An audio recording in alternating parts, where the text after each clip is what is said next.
Ciao, welcome to the inaugural CURVA Podcast. It's very exciting to be here with you three fine gentlemen. To my left, well, actually, I'm the host, Gianpaolo Deguano. To my left is the terrible Inter fan, Nino Ciotola. Who's in first place right now. They're always in first place until December. And then they drop you know out. what?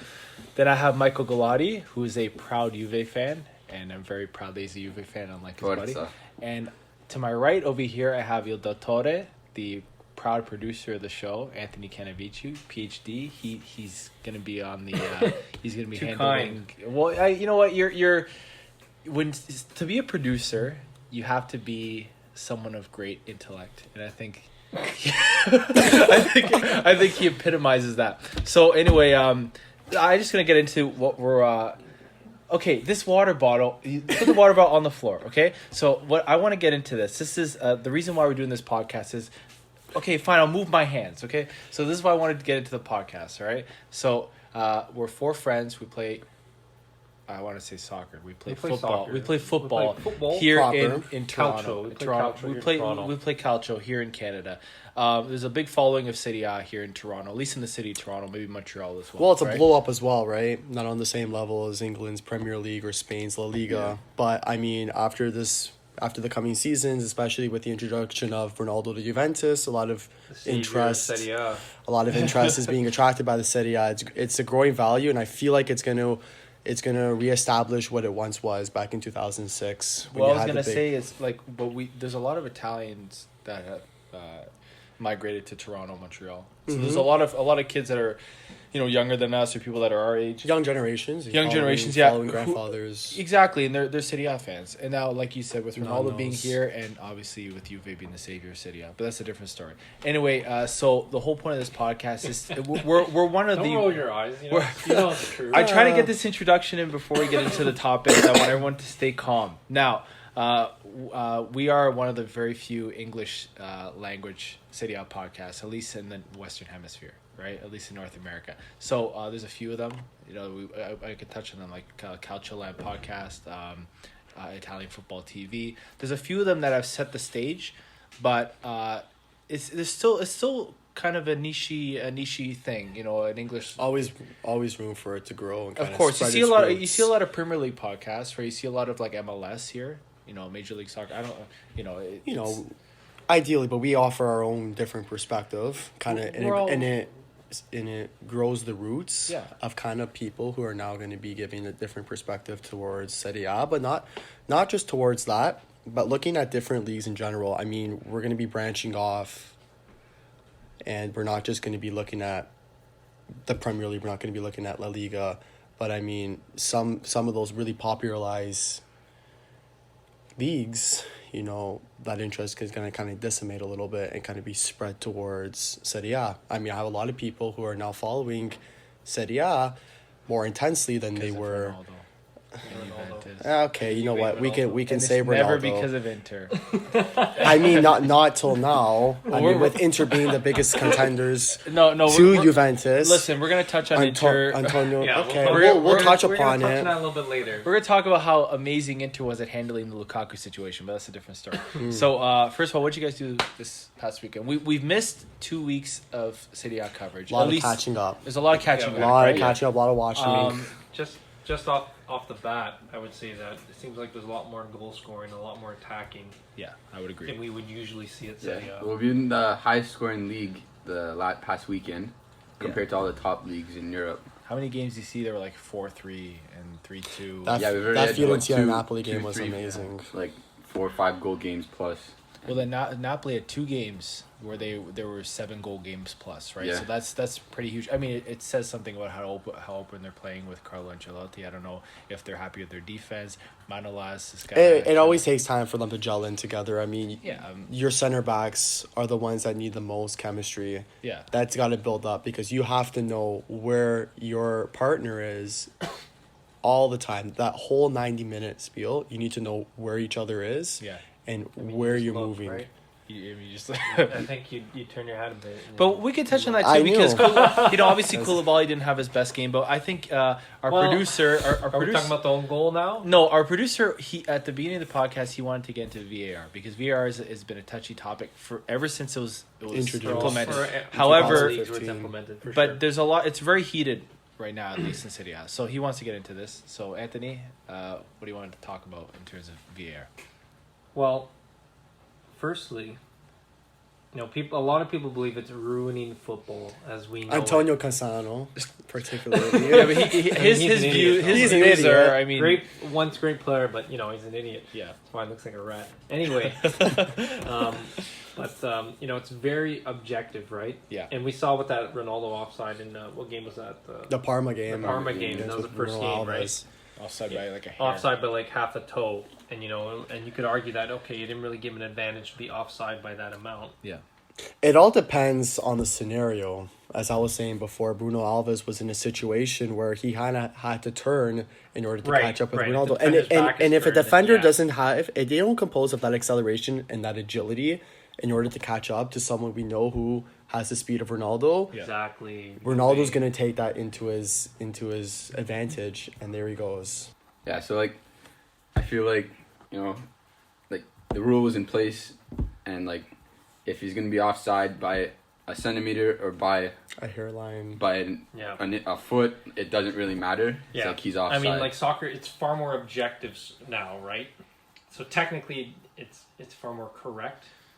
It's more according to the book, obviously, right? Yeah, it's not as subjective as it was before. The flair and passion. So that subjectivity, that bias that the referees would deliver without VAR, people claim that it was better before. But those very same people are probably the ones complaining when a ref makes a bad call. But it was also which, if there was VAR, probably would have reverted a call, etc., etc. So people complain no matter what, whether you have VAR or not. Some of the greatest moments in football history, the hand of God from was a result of bad refereeing or just simply a missed call. Missed calls made a lot. I mean, you can make it say bad refereeing. It's okay. We're not hurting anyone's feelings. We don't know any referees personally, except the ones in our men's league. But we had Thierry Henry. The only reason why France got into the 2010 World Cup to they wanted to get back to the final was I believe it was Thierry Henry. He was a handball to go.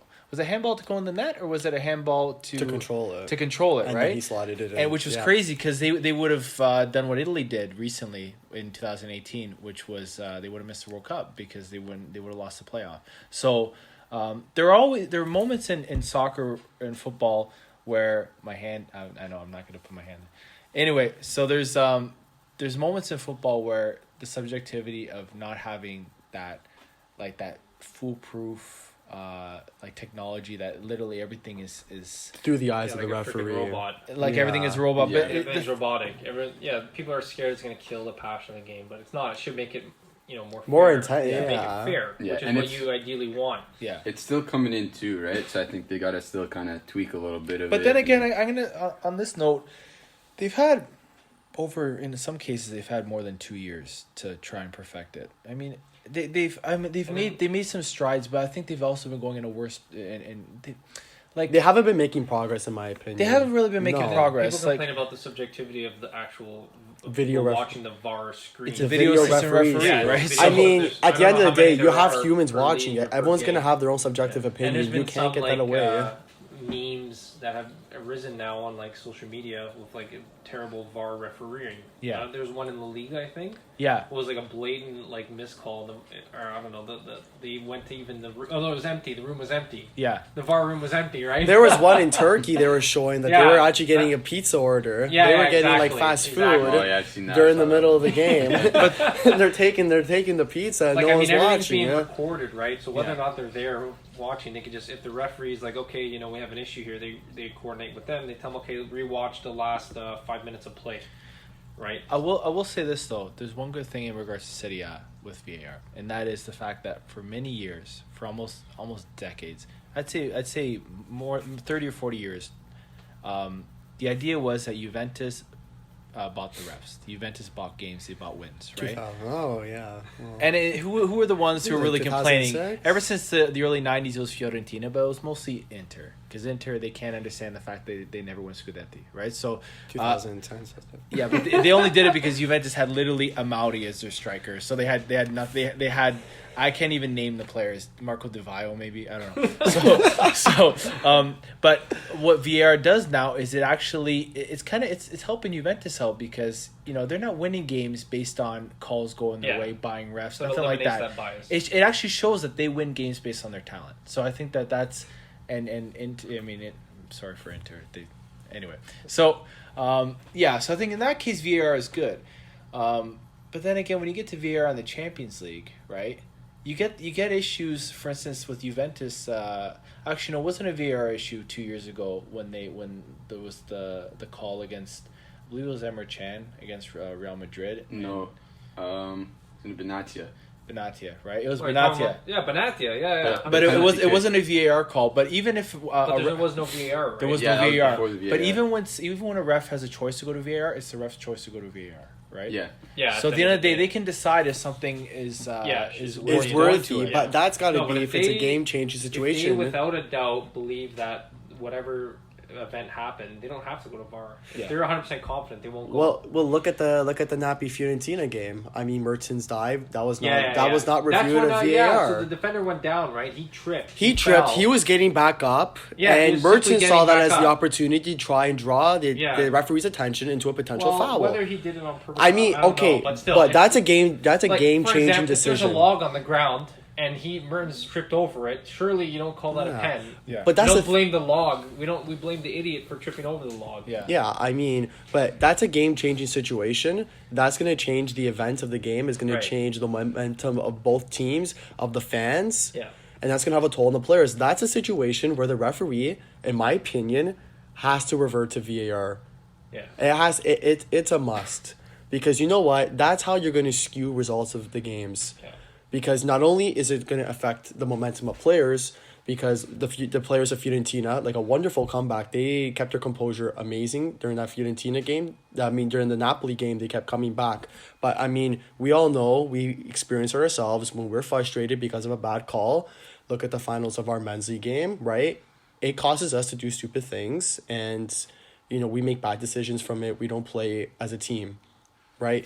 And that's a situation where if you are a referee, you have to take that into consideration of how your calls are going to how they're going to skew games in a particular favor of one team. But then again, we also go into what Buffon was saying about what was the English referee that got all the backlash? Oh, that was the same game. He called the same game. Beast. He's like, this is not a man. He's gonna go sit in and eat chips and eat crisps with his wife or something in the stands. No. What Buffon was saying, and it had nothing to do with VAR, but it was still the same sort of context in the sense that if a referee doesn't they have to understand how their calls affect the game. You have to be 100% sure. With or without VAR, right? So at the end of the day, VAR really doesn't matter. It's all about what the referee's discretion is, right? Yeah. So in that case, the referee decided to call a penalty against Juventus, right? Buffon was saying that that was a call that objectively was correct. You can make a case that it's very related to VAR because you're looking at objective truths. It's okay, this is actually a call, but in the context of the game, was it really something you would call in the magnitude of the moment? Yeah, but that's the thing. See, that's why people think VAR ruins the game, right? Because it doesn't. It doesn't. It's all. It's. I think it's the same. It's the same stuff. But the biggest issue with VAR, and I think a lot of people, I don't want to harp on VAR for a long time. But the thing is, let's move. I think we should move. I want to say one more thing though about VAR, and that the biggest issue with VAR is the handball rule, because the handball ruling is they literally. Yeah, because what if it's unintentional, right? Or what if how many times you see VAR and the guy's arm is by his side, he doesn't lift his arm at all, it just touches his arm, But they're looking at it too, if it's a normal orientation of the player. I mean, if your arm's all the way out. Yeah, no, but that's fine. What if he's like this? They still call yes. Yeah. If he's the new ruling now with if it hits the hand inside the box. Unintentionally or intentionally, they're going to call it. If it's in an unnatural position, it's all based. But then you wonder what's an unnatural position. And right? it all depends on how your body is. Or there you go. Yeah. So again, you still have that subjective. Right? Okay, and now don't get. Let's talk I don't want to about get bogged. It's also down. like the Lost in orientation this. of the body as well, It's right? Technicalities. Like at the end of the day, it's getting the bored. or- I'm even bored a little bit. I'm bored. right That's now. why I want to change it. So Let's talk about how many cigarettes Sarri has smoked and how it genuinely and most definitely causes pneumonia. Il Dottore over here, he wants to talk about the medical I can only aspects of imagine calcio, how but much mucus and fiber is built up in moisture in his lungs. we can have an entire segment on Sarri and the mucus. No, but and he the definitely got cigarettes. pneumonia because of his Well, he poor smokes state like of 12 lungs. packs a day. Yeah, how old guys, is so he? he's got to be in his. I mean, I don't. Well, we could look. Wikipedia is a great We thing. could So- age that. What I will. He's only 60. Wow. I mean, Yeah, So I mean, fast, for you no know, one. producer here. What the hell? yeah. You leave You're it to Il too Dottore. slow. He was. I wanna make You're not gonna noise. get by I wanna the. make You're not any gonna get typing by noise. Godin. So if you're running actually, slow, I want right? to. I want to segue. There's not much. I read an article. I read an article today. So Conte, he's known for the first year that he's managing team, he goes for the win. Yep. Usually, yeah. And he revitalizes Sarri players. hasn't had, except for the Europa League, right? This past with Chelsea, but he hasn't had an action he doesn't have any trophies on his shelf. He's only won. Kind of unproven a I bit. think he's only won whatever brought him to Serie A, and then he's never won anything after Yeah, that. so he's kind of unproven. So it's really interesting. Like he did very well with Napoli, right? Yeah. Like mind you, he wasn't given like Napoli is a great team, Wasn't given biggest the- respect to them, etc., etc. But he wasn't given all the resources that Juventus has, and Chelsea, how much their management's a disaster there. Yeah, and Still is. And considering that they finished, and finished he pretty managed to well. put And something together. Yeah. So I'm interested. That's why Serie A. I think this is going to be one of the best Serie A seasons in a long time. but This think decade. well in regards to how it's we talked about how many goals are scored and how great it's been so far, or how the prospects of Serie A this season. I do want to get into the transfer market because it was very interesting, and we were going to save it for later in the podcast, but I do want to touch on. So let's talk about Wanda. Well, not just that. Before we get first, into, I want to talk. before we get into that, this has been the first time in over 50, 60 years that Italy's top 4 teams have all changed their management. Yeah. which is crazy. No, we have a real Which is title crazy. race this season. Which Yeah. I like. Well, not just that, but I mean, you're seeing all these teams changing up their formation, but you're also seeing these bottom teams. It was all started because of one team. because of the black and white. I think it was White- because I think white- this white- season, this transfer window was because of Antonio Conte's appointment as I Inter don't Milan's think manager. so. I think He your He was head's- finally your head's in given. the clouds. He was I'm finally sorry. given his. He was finally given his transfer targets. I mean, we know Barely. he was barely we got know him. we It took know him till he last week to wanted. get Lukaku. Barely. They Yeah, got- but we know was he wanted. begging. He wanted him bad when he was with Oh, yeah, he Chelsea. wanted Do you want to talk about why they're spending so much money on Lukaku? They could have spent that money on. Well, it's got to be paid over 5 years. So I mean, at the end of the day, how bad is that for our budget? That's not bad at all. Do you want to get into Lukaku? Let's get into Lukaku. He is not a target man. He's not an ideal target man for a winning team. You know what? He fits this. No, I feel like Antonio Conte's got him for a particular reason, and it's a build-up. I mean, I'm watching both games against Lecce, Lecce. whatever. It's Canada. Don't forget. Manja Yeah. cake nudge. Okay, every time that your center backs are getting the ball, they're gonna hoof it upfield to Lukaku, who we know that his strength makes him capable of controlling the defender. He's not the best hold-up player. He's not the best hold-up player, but I mean, all he's got to do is flick ahead to it, give a touch, But then- and there you go. You have a counter-attack going. You have Lautaro. You have Sensi, who we know. Lautaro? Lautaro. We know. You gotta work on those R's. I know. Well, I feel. I wonder what Alexis Sanchez is going to do at Inter, because me personally, I look at Lukaku. I always liked him as a player. I think he's good. He's not an elite level striker. I think he's good on a medium level team, like an Inter. He A does- medium level team. No, you're looking at it in I'd terms say of ball level. control. You're looking at him in terms of depends. technicality. As a striker, he has everything that he needs to do to put the ball in the back of the he net. scores against the and bottom that's teams. why he is one of the most lethal strikers. That is why he is Belgium's top leading scorer. Producer, are you able to look up how many goals he scores against the big teams compared to the little teams? Because Oh I'm my pretty God. sure. See, Oh, you can't- I'd like to see him against some of the top 5 teams in Italy now.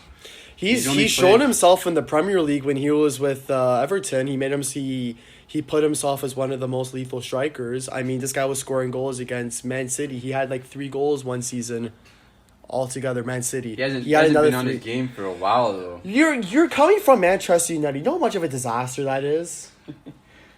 I don't know. I'd like to see him up You against some of the better teams in Serie A. I mean, they played Lecce and Cagliari. Yeah, thank you. And we can get into we can get into the issues of Cagliari versus Inter in a little bit.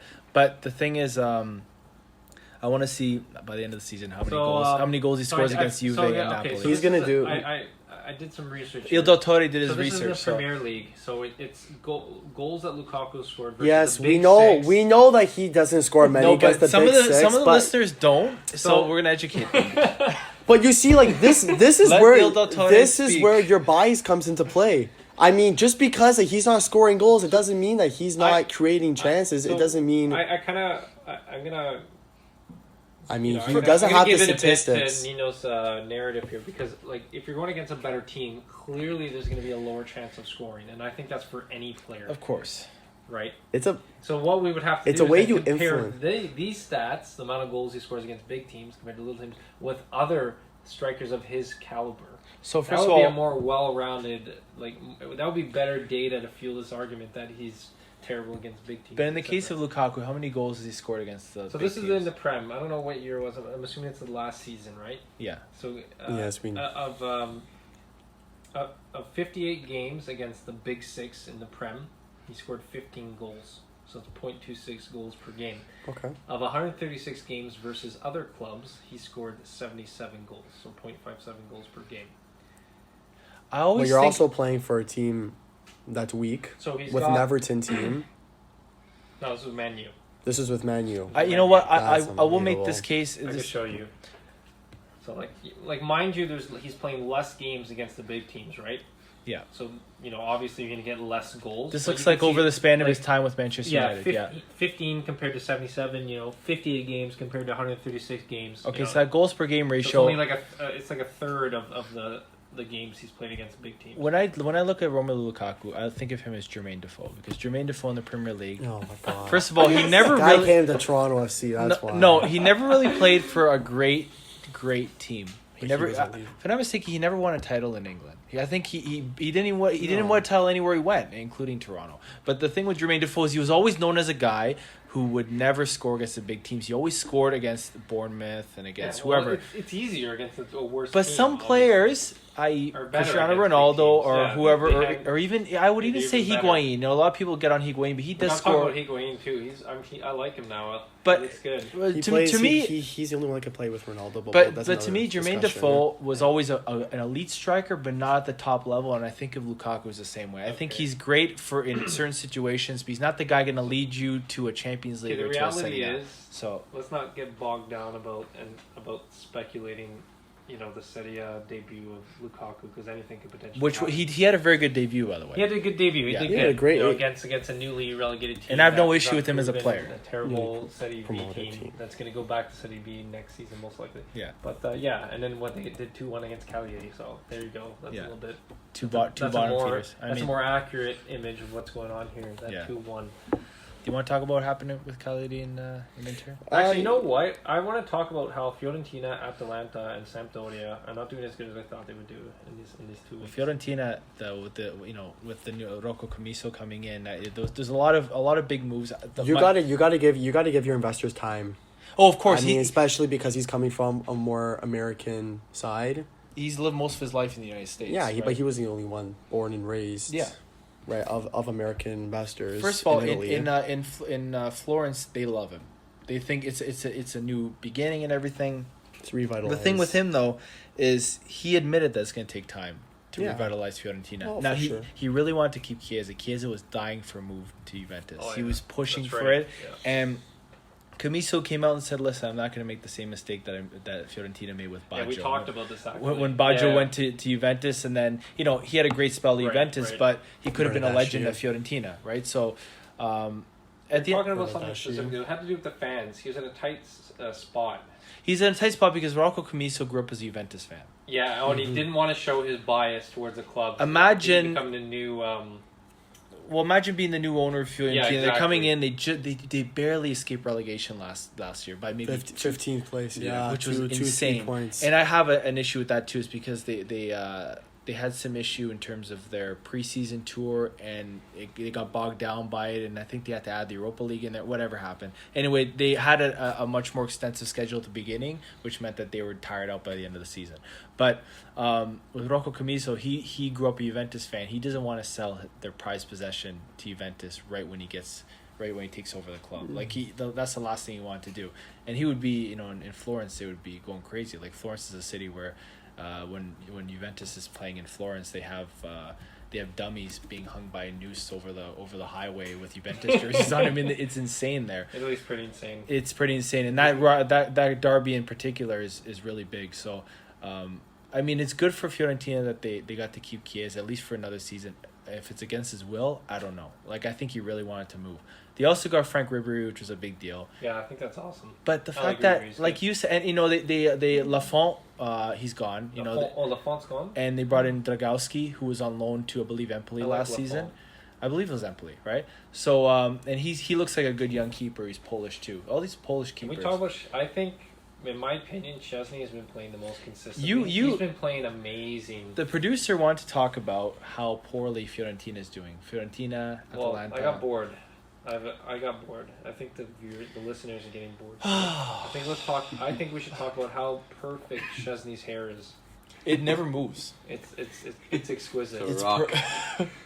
I think Handanovic wishes he had hair. Handanovic, yeah.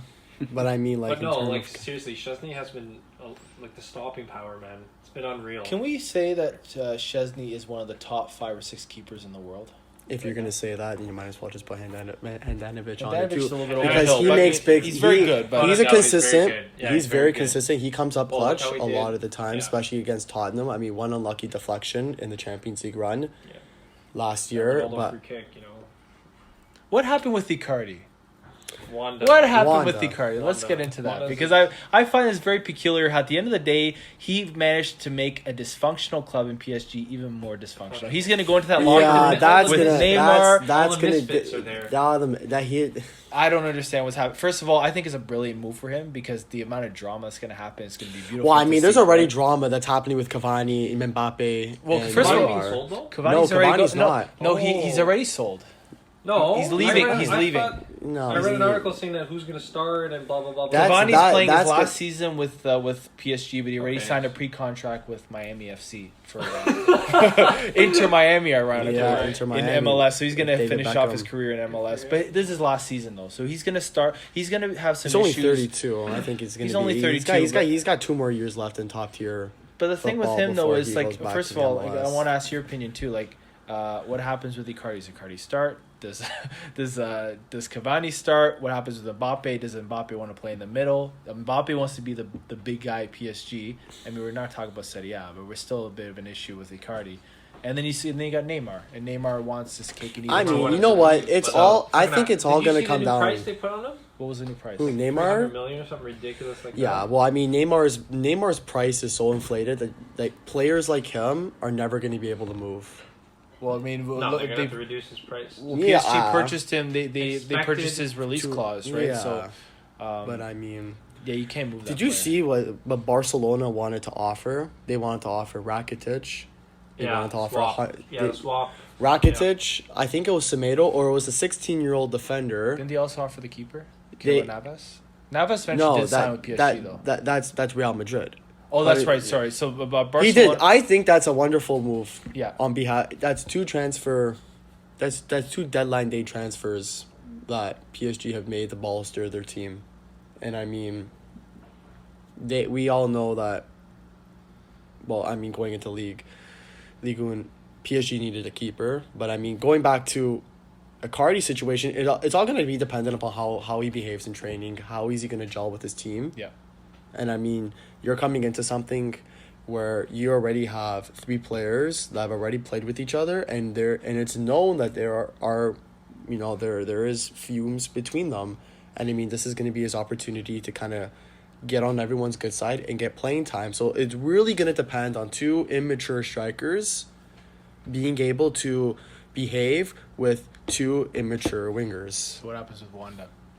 So what happens with his What happens with his wife and agent? So Wanda? Like I don't know. One particular tabloid says that Paris will love her.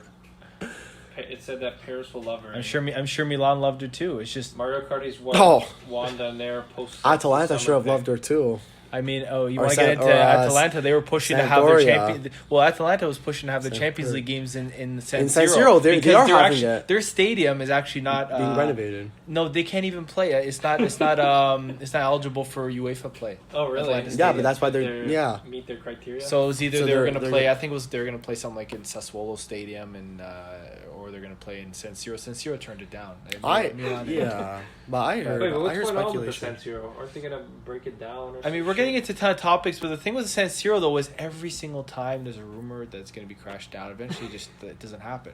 It has to be the will of the two clubs that are going to still be sharing a stadium when they build a new one. But we can get into that another time. I do want to talk about, and I want to segue back from Icardi to his former team, Inter, and what happened over the weekend with Lukaku and the racism and the ultras of Inter, who for some reason just didn't. They didn't agree. They said it wasn't along the lines of. They said it was not along the lines of what you define as racism. They said it's their fans doing everything in their power to try and help their team by making Lukaku miss the penalty. But ideally, that's what I read. So the headline of the article. This is from The Guardian. I don't know how, credible it is. The Guardian, but this is simple news. It's simple news, yeah. It's something that's quoted. Inter fans tell Lukaku monkey chants in Italy are not racist, apparently. Which is true. So but I mean, which is a true statement from the Ultras has problems with. Does it have a true statement from the Ultras? That's not where we stand. Not at all. But does it have an actual quote from?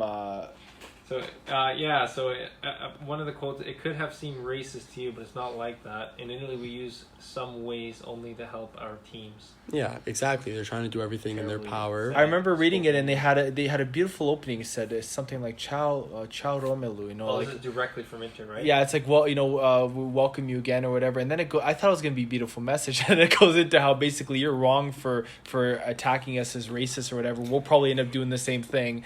But by the way, welcome to Milan again. It was like the most like passive aggressive kind of thing. I'm just like, this is the issue with. It's a big problem in Italian football. It's a big problem in world football, but it's a big problem in Serie A because. Not just that, but look what's happening in the Prem too with Pogba and with Rashford. Yeah, Pogba. But what happens in the Prem is they identify the individuals, and Cagliari came out and they said. They kind of like passed in jail for 12 years. No, but Cagliari kind of passed the buck too. They go, we don't really we don't agree with this kind of stuff, but we need help to try and figure this out. They didn't say we're going to go after the individuals and ban them from the stadium. In England, they ban each individual from the stadium. Yeah, they do that. Yeah. So basically, Inter was like, don't take it personally. This is how Italy works. Basically, so they're not open to changing. And it shows that like it kind of stems from the clubs too. By not really, they're very lenient about it. They're lenient about it, and it's very lax, and they're not. And Romelu Lukaku, he recognizes that too. If you look at his recent post on Instagram addressing the situation. But what's funny is, not every club is like that, because Napoli, when Koulibaly had all the racism issues, they came out and backed him 100%. Yes. The fans, they wore the Koulibaly masks to say we're on your side, right? Solidarity. So, but the Inter Ultras, they've had issues. They've had issues with Icardi as well. The Inter Ultras are just and then Icardi in his book bashed his own Ultras. Yes. Juventus Ultras, the neo-Nazis. We can get into that too, an air-to-air missile from them. Did you see that? Yes, okay. What was it called again? The Ultra group? Oh, I forget which one it was. I don't want to misname them. Juventus Ultras missile. See about the things that they found. They seized 13 automatic weapons, 9 machetes, and what were they called? They're literally going to war with that stuff, and it's like most likely they're like, obviously they can't use an air-to-air missile. You need its respective plane to launch it from. It's not designed for but obviously they're trying to make money from it, right? Obviously there's a lot of issues in terms what were they called again? There's a lot of issues in terms of the ultras groups in Italy, and a lot of the administration of the FIGC. They don't take they don't see it as a legitimate problem. No, they kind of just don't. They're like, it's normal. They're stuck in their past views. The Drugi. The Drugi. Okay, they're like the main big ones. Yeah.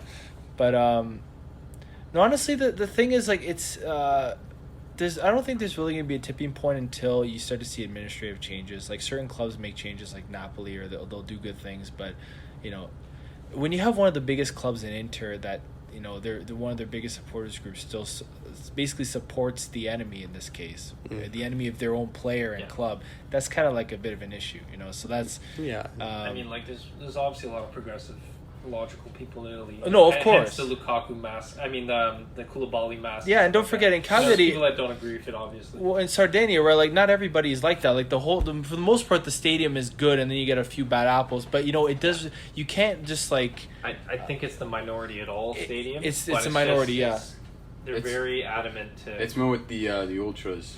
Yeah. Really. And it though was there are that few section. people, that was making those chants. It's usually always the ultras. Same thing with Balotelli a couple years ago when he was playing against Sampdoria. He break into tears. He broke into tears. He said that like Italy was the worst for racism. Yeah. He played in the Prem and Liga and etc. And the Prem we know is bad too, based upon historic events. In his opinion, I think my personal opinion as well. Italy is they top the list in terms of racist abuse towards players. I mean, it's seen all the time. At least in the big 5 leagues. In Eastern Europe, I don't know what it's Turkey, like in Russia. Turkey must be brutal. Yeah. Let's switch it back to Juventus for a bit. They just picked the Champions League squad. How do you feel about them leaving out Chan?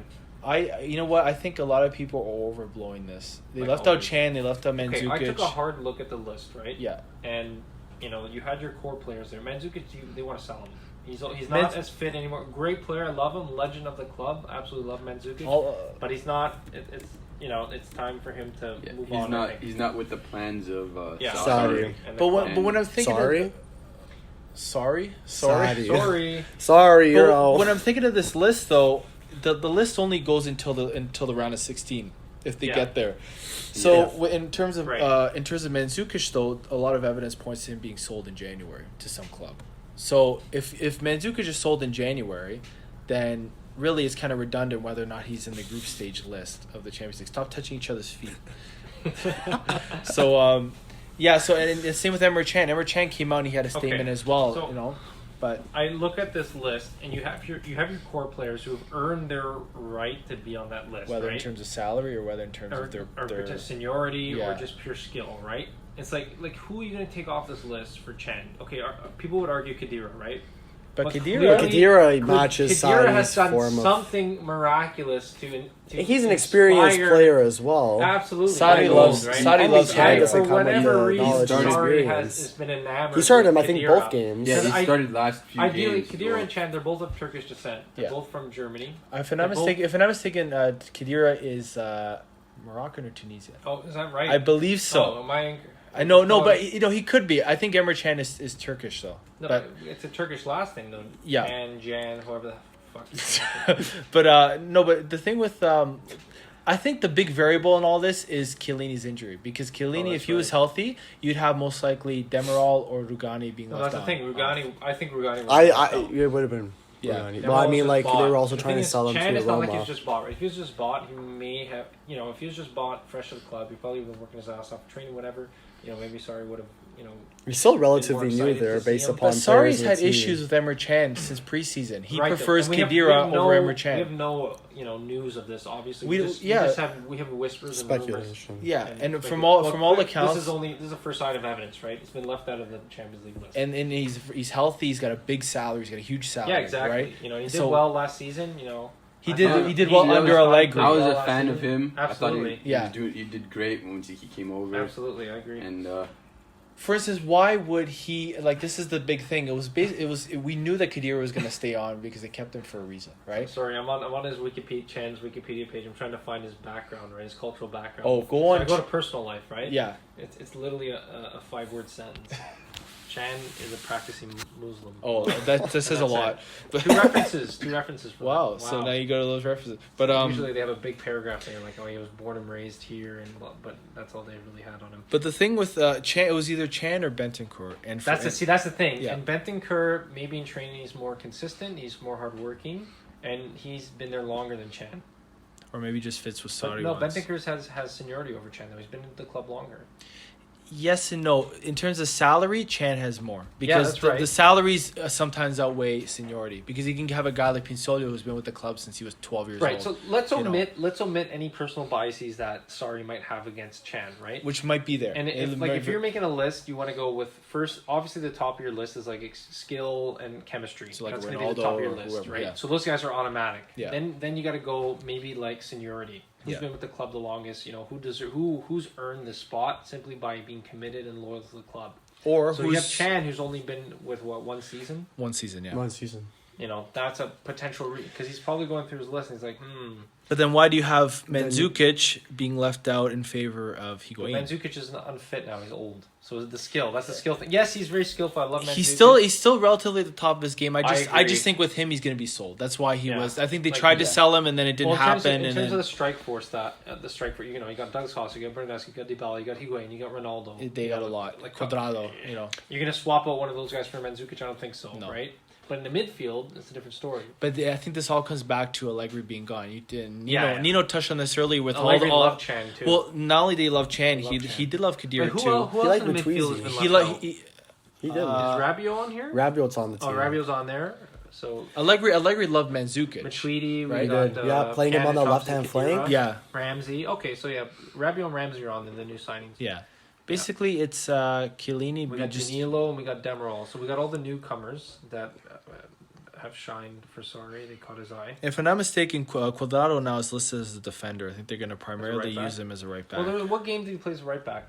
Which game was it in international? Towards the last few games of last season, he was they were playing right back. They were trying him out there. Yeah. Like I don't think he's not that bad, to be honest. He's probably the same defensive ability as Cancelo had. That's for sure. I think maybe a little bit better because he's older. Maybe. Like Cancelo was literally a winger. Cancelo really, I really liked him. There was a few like amazing crosses that he put in right to Ronaldo's foot and went in the back of the net, and it was beautiful. I remember. But there was near the end of the season, his defensive plays, some of them were just like horrendous. And there was all these rumors going around, a speculation about his attitude in the locker room and how he didn't get along with certain players. And then, ironically enough, from what I can tell, at Manchester City, Pep Guardiola loves Kyle Walker on the right side, so it looks like Cancelo's gone for $65 million. He's going to be a bench player. Bench. So I mean, he's making money. But that's Manchester City. They can afford that. But the thing with Juventus, another thing people have issue with, and I don't, and then we're going to segue into the transfer market. I want to touch on that, but. A lot of people are complaining that Juve had a poor transfer market because they didn't sell the players they wanted. People gave it a B+ on average. That's good. But there was a lot of fans, a lot of Juve fans on Twitter were coming out and saying they had a terrible transfer market because they didn't sell Mandzukic. They didn't sell. It's very toxic. But people don't even think. They don't think of the big picture. But is it like and Nedved came out and he said, we didn't need to sell these players to make a profit. We broke even. So did Juve really need to sell Mandzukic, Higuain? Did they really need to sell these guys? They have a big squad, but they didn't need to sell. The media hypes it up. It's like a lot of when they're like, we have to get rid of 6 to make the Champions League. That was like overblown. No, the headlines were like Juve disaster or something like that. Yeah, but Sarri even made that comment. He said it was like disgraceful or something like that. But even him, he was talking. It was a little bit out of context. He was mostly just saying, "Listen, I want to get rid of these players." Honestly, because Sarri loves a small squad, right? Yeah. He had a small squad in Chelsea. Yes, and he likes to stick with his formation. He doesn't like too much change. And when you got Juventus, you have crazy depth. Yeah. I mean, your second team could challenge. A lack of depth has always been our problem. Now we have too much depth. Way too much. You guys can never hit. I mean, it's only too much if you have players that are disgruntled. If your players on the bench are fine. You know what else is what it is that grabs people attention? It's not just the depth. It's if you have a star player that's on the bench. Yeah. And I mean, Dybala being on the bench, him not being able to coordinate. Or Emre Can. You can make the case for Emre Can too, yeah. That's kind of what I feel triggered people's opinions toward this. Yeah. I mean, sometimes they don't even have to look at half the bench. They're just looking at solely Dybala not being able to play. Him having a spectacular season at Juventus, scoring almost 30 goals in all competitions the season before Ronaldo came. And now Ronaldo came, he can't work with him well because they're both people that need to be in complete control. Yeah. They need to be that shooting star of the team. Yeah, they need to be the spotlight. Dybala deserves to be a star, though. Yes, he does, and that's he's exactly what people are saying. Yeah. They're saying now that he's been I feel pushed bad for out. him too. Yeah. Now that he's being pushed out onto the bench, is if okay, now Juve are in a disaster. They're having a star player rotting on the bench. You know, they need to go. They need to start selling. Yeah, because saying all the fanboys or girls are fanboy crying over. But the thing with this too is like, Majority but at the end of the day though, a lot of people they're looking at this also from the perspective of like they don't understand Juve's transfer plan this past summer. The mercato to them was all confusing because he had so many rumors out there, no concrete evidence that they want to sell this guy, that guy, this guy. Bringing Lukaku. I think that was Icardi was the longest Neymar. time. You know, gonna be that Dybala Icardi swap. Bring back Pogba. Oh, remember we had Icardi, Luka Lukaku. Moblano come out and say Pogba's gonna come. He said Was that it on Rakitic IFTV. supposed to come too? Oh, That was early. That was no, half with that was half early with in the Inter, transfer. half Did you with hear? Did you hear Juventus. the last 2 hours of the transfer window? Juve was getting ready for a Bernardeschi Rakitic swap, and it fell through. Thank God. They were proposing. I love They were proposing Bernardeschi. Bernardeschi plus 20 million euro, I believe. I love Bruno. He's a hard worker. I mean, but at the end of the day, He's a but that's very that's good also why You people are guys like. don't need that. You guys already have the creativity. No, but you people are need. wondering what Juve's transfer plan was. At the end of the day, they got their defender in Delict. Yeah, They got their. It was a nice signing. But you know They got what? their So was midfielders. Demirol. I think he could fit the role of Paul- Chiellini. Let me talk about He wants Demirol to- for a He moment. can fit the role. He to can fit the role of do Chiellini's things replacement to him fantastically. that you don't do in soccer. He loves Demirol. Demirol is If John Paul was in the locker room with Demirol, Demirol. let's just say we'd be getting more than a signed shirt. Demirol is Montero 2.0. He's gonna be the best defender on Juve. He's gonna be better than Delict. The ruggedness Why? he plays with, the tenacity. He'll break someone's knees. Like he's the passion, the fight. the passion. His name means iron in Turkish. He's a beast. And you know what? Juve had Rugani who would just turn away. Very soft. He's very passive. He's like, oh. And then him and his girlfriend would take pictures in the tub with bubbles all over them and shit. But then after the game, Demirol, he doesn't care. He's like killing glass and He's literally eating glass. He's like eating glass. And very it's, sim- no, but you could be finesse player. Like Barzagli and Bonucci are finesse players, but they're rugged too. They don't shy away from a block. They don't shy away from a tackle. They don't shy away from a header. They're willing to sacrifice their body, put their body on the line. Like right? Bonucci, he's got a beautiful right foot. He's finesse, but he's also he can also defend he can defend really solidly when he has to. Even Barzagli, he was a finesse Like he player. needs someone with him. Yeah, but Rugani, Rugani, but then you see a guy like Rugani, and for many, and Okay, let's talk about Inter's transfer window. But no, actually, before we get into that, I want to talk about Milan. okay, yeah, We haven't touched on Milan. I was thinking about they're it. kind of like a little bit of a shadow right now. They're not really, who's their big signing in the transfer window? Well, they tried to get Correa from Atletico Madrid. That fell through. Yeah. They tried to get Tyson from Shakhtar. That fell through last He's minute. the Brazilian winger. He's not going to work in Giampaolo's Marco Giampaolo likes to play. He likes to play the famous Christmas tree formation. almost like what Ancelotti played when he had Kaká. Yeah. And I mean, I like in that order formation, for that to work, he's gonna have to change his formation. Both times that we saw Milan playing, they played that 4-3-2-1. Yeah. And we saw Kalahangu playing as a holding midfielder. And Yetsuso playing as one of the tips of the Christmas tree, right? Paqueta or They do have Paqueta, but now he might not. They got a lot of young guys though. Young guys, but they got a young, young core. Yeah. That team. I don't see them. Well, you know what? To the title I race, really- but you never know. I really- With a young team, you never know though. You never know. Yeah. I really like the signing of Rebic.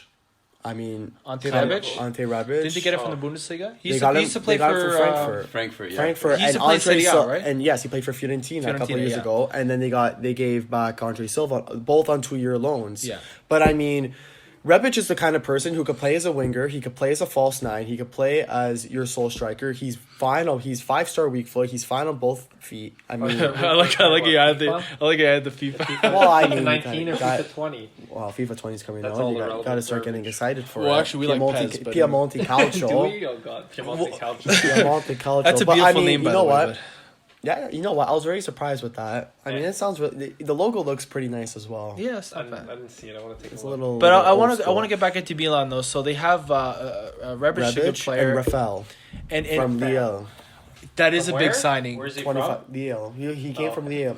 $25 million signing. Yeah. Supposed to be another nice fantastic logo, dribbler, but you're buying. You have Paqueta, you have Rafael, who are both fantastic dribblers of the ball. And you have Piatek up top, right? Well, Piatek, I thought was Piatek, probably I like Piatek. their class signing of this decade. I mean, You think so? I think it's too early to tell. I think he might have been a one season wonder. You never know. You know what? We'll see what happens. Well, I mean, like, Piatek, what was? though. I think it was their first game against Udinese. They didn't have a shot on net, and a lot of people. He almost scored recently too. A lot of people are starting to criticize Marco Giampaolo's style of play. 0-1. So Udinese won 1-0. Right, and that that Brescia game was very close as well. They won 1-0. Brescia, I'm really excited about Brescia. Actually. They've been surprising me their last 2 games. They gave Milan a pretty good fight. I mean, they beat Cagliari. And, but But I mean, they like won there are their a lot of first holes in Yeah. Milan's team that they need to be sorted out. Yeah. And I think that's It's not all there yet. not all there, Even but Roma's it's another team in the same kind of I spot. want to talk about Roma when we get to the transfer market because they were big players surprisingly, and I don't know if it was for the right reasons though. Like I don't know if those moves are going to really pay off. But in terms of, I just want to touch on Milan one more time. Defensively, like remember when they had that big. It was a couple of years ago when they had the ownership takeover that the Asian owners ended up not having any money at all. Right. They had nothing, but they had that big spending spree and they bought all bench players. They literally bought Ricardo Rodriguez. They bought Kessié. didn't they bought Bonucci? They bought Bonucci or that. They time bought too, right? Bonucci that They year. bought Musacchio. They bought who else? Fabio Borini. They bought Borini. They bought who else? Bertolacci, Yep. who just went back to wherever he was from, Genoa or something. Like I don't know. So they bought a lot of guys from Palace. yeah. So but now you look at them and they still have a lot of, like you said, they have a lot of holes in their squad. I don't know what's gonna happen with Donnarumma. They need that horsepower, and I feel like they haven't satisfied with that. He's a good keeper. Besides that, I really like the signing of Theo Hernandez on that left-hand side. Yeah. I mean, we saw statistically that he had the most dribbles of any fullback in La Liga, and again, he was a bench player. He was behind Marcelo, but I mean, now due to his injury, he's gonna be kind of that attacking power. Yeah. And I mean, it's gonna be interesting to see what Marco Giampaolo does with him and Calabria, because I was very surprised with his playing. Both composure on the ball, but not defensively. And I'm noticing this within all different kinds of styles of play. A lot of people are going out and saying that Serie A is being more of an attacking style. It's not. It's changing in a sense that people are gaining more comfort on the ball, and we're doing everything that we can to keep possession. I mean, rarely do we see people reverting to the last source of just keep booting it up and resetting the formation, resetting the style of play, and letting the other team attack them. Yeah. I mean, I noticed this with Inter's plays as well. I noticed this even with Brescia. I noticed this with Cagliari. They're keeping. Cagliari. I'm trying. He's learning Lecce, Italian. Cagliari. They're trying Cagliari. They're trying everything. Caggle. They're trying everything that they can to keep possession. It's more of a possession game. We know that from before that Serie A was known for just Catenaccio. It was basically defense. slow basi- pace Oh, game, that's- right? A nice glass of wine. But I mean, like, right to On a bed. Sunday afternoon Oh, after the church, build-up. and you fall Have a asleep. blanket on with some wine. That's when Nonno's on the couch like snoring. That's it. That's literally an Italian Sunday tradition. That's where you just watch the highlights and it's like 0-0. You watch the defensive plays. Yeah. but the thing about That's Milan the though build-up. is Giampaolo with the system though, because it's so narrow, and even with the Christmas tree, or he plays a 4-3-1-2, a very narrow But three in he's- the middle, but right? With his spell with Sampdoria, he always reverted back to that narrow And for instance with Sampdoria, he had Quagliarella up top, who was just scoring goal after goal. Like last season, he had his best season of his 26 career, goals, I think, playing under Giampaolo. So the thing is, you ask yourself, with to me the key to Milan though are the fullbacks is going to be overlapping, because you have Suso. He starts on the right side, but he's more of an inverted kind of winger in the Christmas tree, right? You have Paqueta up there who's going to move around a little bit, but you want to have Hernandez and you want to have Calabria, or if it's Conti. I don't know which one is going to be starting on the right Conte side. was really good too. He was the same good, but player something before happened, like- injuries. Yeah. Before injuries. You can say the same about Caldara. What's going to happen with Caldara this year? Like, I don't know if he's actually going to be a guy who's going to be starting and progress. He's already 25 years old. So, I'm excited about Muriel. Muriel? Yeah, I like Muriel. He's at Atalanta now, right? Yeah. It's funny. Well, for, two goals I coming like off him. the bench, Yeah, I right? really like him. He's good. For And a he's guy got the who moves experience. around. Humming guys. Yeah, he's got experience. He's known Yeah. he's known in the league with his spells at Udinese I want to see and what Fiorentina. Quagliarella is going to do. I have a feeling he's gonna have a down season. Yeah, If anyone's doing so. fantasy football for Calcio this year, I wouldn't pick Quagliarella this I season. mean, so far it doesn't look too good, but Yeah, honestly, first couple like games first were 2 rough. weeks, Against Atalanta, they had a rough game. like you could but- speculate all you want for the first 2 weeks, but at the end of the day, it means nothing. One thing I did want to talk about before we get to the transfer market, which was the big topic of the last 2 weeks. I want to talk about how Brescia has been playing very well without having Balotelli A start. little bit of disclosure, sorry. Giampaolo loves Brescia because his nonna got him a Brescia jersey, With Baggio on the back. and he just with loves Baggio, Brescia. and Ever the- since then, and the love grew. Into That's you all It know, was Hey, a first. but that's It all it was love takes. at first sight. That's the beauty of Calcio. That's all it takes. Your You- nonna goes Italy, she comes back with a jersey, and that's it. You're either a fan the rest of There's your your life. team. They're always in your heart. but here's the kicker though. You know the jersey she bought for my brother? She bought a classic Alessandro Del Piero jersey. Wow. Okay. Baggio Well, talking about and- Brescia, let's get back on track here. No. Tonali, a lot of people are starting to. Tonali, yeah. A lot of people see Yeah. a little bit of Andrea Pirlo in him, and they see Yeah, the yeah. fierce General Gattuso in him.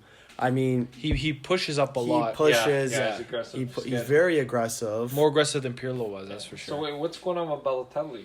I think he's just getting up to fitness. No, he's serving a 4-game suspension. Oh, that's right. He's 2 games. He's 2 games Yeah, he's in got 2 Why more though? games left. from his from previous Marseille. season. Yeah. Yeah, for being Carries over for being himself. Yeah. Yeah, So the carries Yeah, over. What did he carries do over. though? For wearing Marseille. why always me? You know, remember you used to wear that T-shirt with the No, Manchester I'll never City. forget the back. Oh, was that the friendly The friendly, against yeah. LA Galaxy? The heel kick. The back And Mancini, And then he got banned. right when that happened, he kicked him off because you're done. I'm excited to see him start with Brescia. I'm very and, excited to see once he gets Balotelli back, back home. and on the team. A little Who bit else of. is Brescia expected to sign? Or who else? They were considering Marquisio, but That Marquisio wouldn't was go to any that was other a team. whisper. And then Marquisio right away said, Abate was supposed to go there too. really? No one cares about Abate. The thing with You know what? They need some flank. They need something. Abate hasn't been relevant since 2012 when he was barely starting for Italy in the Euro. So I will say this though, a little bit of revisionist history. When Baggio was at Brescia, he became a legend at Brescia too. He was a legend before, but he was always a great player. But he was at Brescia for a few seasons, and he was there when the young Andrea Pirlo just started. And that was a bit of, it's a bit ironic how now you have Balotelli with the young Tonali. So it's like, I mean, Balotelli's Don't not... forget about Donnarumma. I mean, he's supposed to be a big talent as well. That Alfredo Donnarumma. Yeah. He was a Yeah. top scorer in Serie B, right? Yep. Yeah, he's exciting. And he's already scored Yeah. some goals too. So that's, I mean, Brescia's good. They have a chance. Like I don't know if they're going to be like Atalanta was last year, where they push into a Champions League spot. They could. I think they could be more of a Torino, They could be Sassuolo, even like a- mid-table, like a upper Wolverhampton. mid-table. Get that something. mid-table and mid-table, but They'll give, they're gonna give some big teams some competition. yeah. Yeah.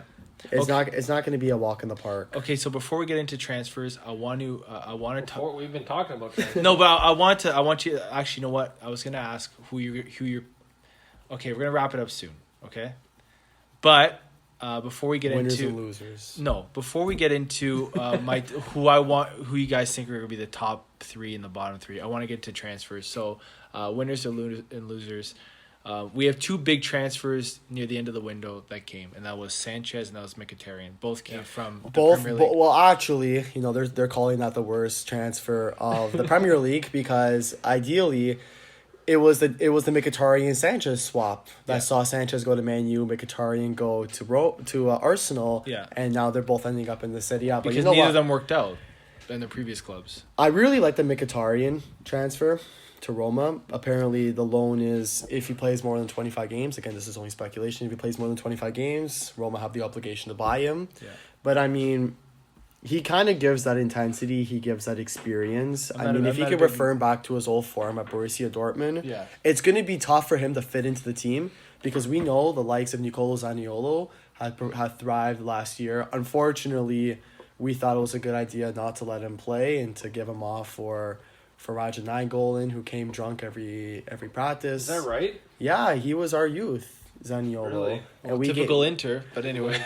Well, I mean, Roma took Davide Santon, which was something that I found extraordinary because no one wanted to pay for But our worst defender. let me be honest about Zaniolo before we get into anything else. We're going to wrap it up soon, by the way. But the thing I want to say about Zaniolo, when Ranieri took over at Roma, Zaniolo was playing his best. He was playing in the middle. Ranieri put him on the wing, and then he just wasn't the same player. So I don't know if Zaniolo really is the real deal. I think it's going to take time to see that. Yeah, and the same with Moise Kean. I don't know if any of these young guys are going to pan out because it's still too early to tell. But I want to talk about. I want to go around the table and you guys tell me your winners or losers. You decide. Of the transfer market in terms of a team, because you got Juve who signed the big Delict signing and Demiral. You have Roma with Mkhitaryan. They tried to get Ugani, it fell through. They just couldn't get a deal done. You had Inter getting Lukaku and then a bunch of trash. You know what? No, they got Sensi, they got Barella. Inter, I feel, are winners. And it all starts off with the appointment of Antonio Conte. Opinion, right? It's so unbiased. I mean, I'll give another team, but speaking truthfully, it all comes from the appointment of Antonio Conte. I mean, Inter have had spells since Jose Mourinho, Frank de Boer, Roberto Mancini. That was when they won the treble. That's when they won the treble. But during that decade, I mean, we've had consistently managers who just try to implement their values, and it never worked for the team that we have. Spalletti too, you know. Spalletti. Like they've had a bunch of nice shiny, the typical head. I love this typical head. Roma man, you know, bald. But Good I mean, that guy. Antonio Conte is known to revitalize players' careers, and I feel like if anyone, he can do that for Alexis Sanchez. He could do that with Romelu Lukaku. He was criticized for bringing in Stefano Sensi from Sassuolo for such a large fee. He's a good signing, though. He's good. He's solid. Making player of the week twice. I mean, he's had good games. He impressed both games. Took control of the game, and he showed that creativity which Inter lacks greatly. And I mean, once we could start getting Barella in there too, I do like Vincino. I do like Brozovic. Our midfielder was some.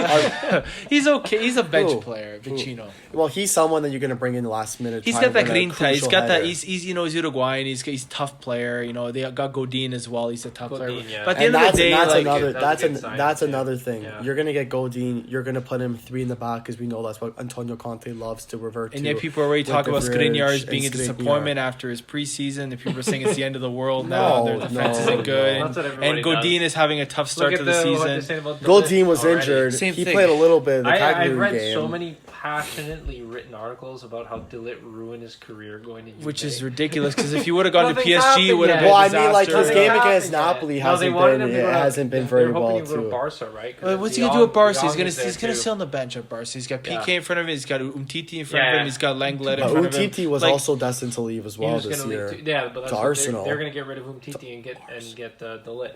But like I've already read like 3 or 4 like beautifully written articles. Yeah. You know, written with hate. Pure passionate hate, yeah. Passionate hate about how De Ligt is ruining his career, but nothing's happened. It hasn't barely started. He's played one game. Some of the best players in history have had a bad first game at a club. Ideally, you can't look at those. You can't look at those papers. I mean, you haven't seen anything yet. Yeah. You write those at the end of the season. This is just something. We're gonna wrap it up soon. I just want to say one thing. We haven't really touched much on Napoli. I want to say this. Oh, that's right. Napoli, I think, had one of the better transfer markets of any Serie A team. They tried to get James Rodriguez, and it didn't I never saw that happening. I saw it happening. I just thought it was a little far fetched, but don't need it. And I like Irving Lozano. I think Lozano, is an ideal signing. He's an ideal signing. Good. He could play in the middle. He could play out wide. He's a young player still. He's fast. Guys, where he uses his speed. I mean, Napoli's got one of the better winger combination now. You got Lorenzo Insigne on the left side. You got Lozano on the right. Callejon's doing well. He's been wearing the captain's armband a little bit. I mean, you guys saw that. I don't know if you guys saw that Fiorentina game. I'm always going. The pass back and forth. The fourth goal. Header, the fourth goal. The Insigne's second goal. Oh my god. The chemistry between them is there. Yeah. They played amazing. I mean, and even Hirving Lozano too.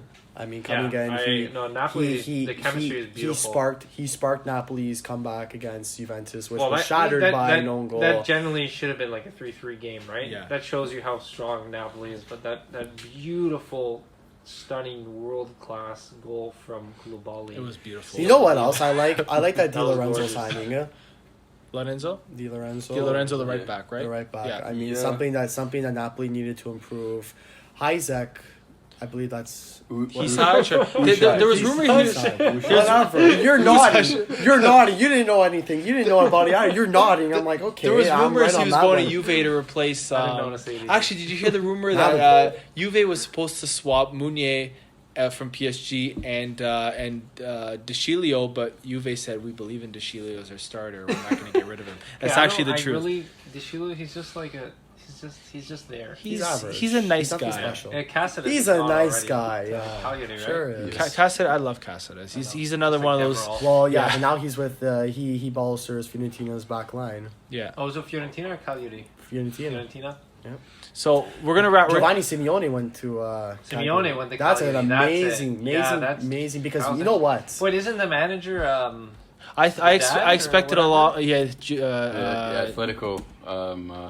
Atletico's manager, that's Diego the dad. Simeone. That's the dad. Right, One thing about Simeone, I expected a lot more from his career. For him to be going backwards is a bit of a telling sign that he's not. Yeah. He hasn't developed into the striker that we thought he was going to be. But you got to think about it like this: Pavoletti's injured. He was Cagliari's most lethal striker, right? Giovanni Simeone comes in. The listeners don't know, Il Dottore Anthony's been pushing Nino to get his hands off the table. I mean, he's been looking at you too. The mic's on the table. If he hit the table, you got Michael here that's like stiff as a board. Mike doesn't move at all. He's like a statue. I don't think he's alive. Before we get a shot at. But okay, look at this. Pavoletti's injured. He was their most lethal striker. He was amazing. You got 2 minutes because then we're gonna wrap this up. You got Giovanni Simeone, who is known to be an aggressive player. Against Inter, he sparked comebacks. Yeah. Off the ball, his constant pressure, his constant aggression. I mean, yes, when he was with Genoa, he was linked with big teams. Career kind of went downhill. I feel like if he can live it up, those big teams are going to be knocking. Sounds a lot like the career of Mattia Perrin. But anyway, last thing before we wrap this up, it was a very good first podcast. But I want to go around the table and get your guys' your picks for the top 3 by the end of the season. What you think is going to happen? So I'm going to go with Nino. Who do you think is going to finish 1, 2, and 3? Keep your Inter biases out of this because so third we'll go with third. And keep this short because we wrap it up. Third, we're going to go with Napoli. I was going to say that too. Yeah.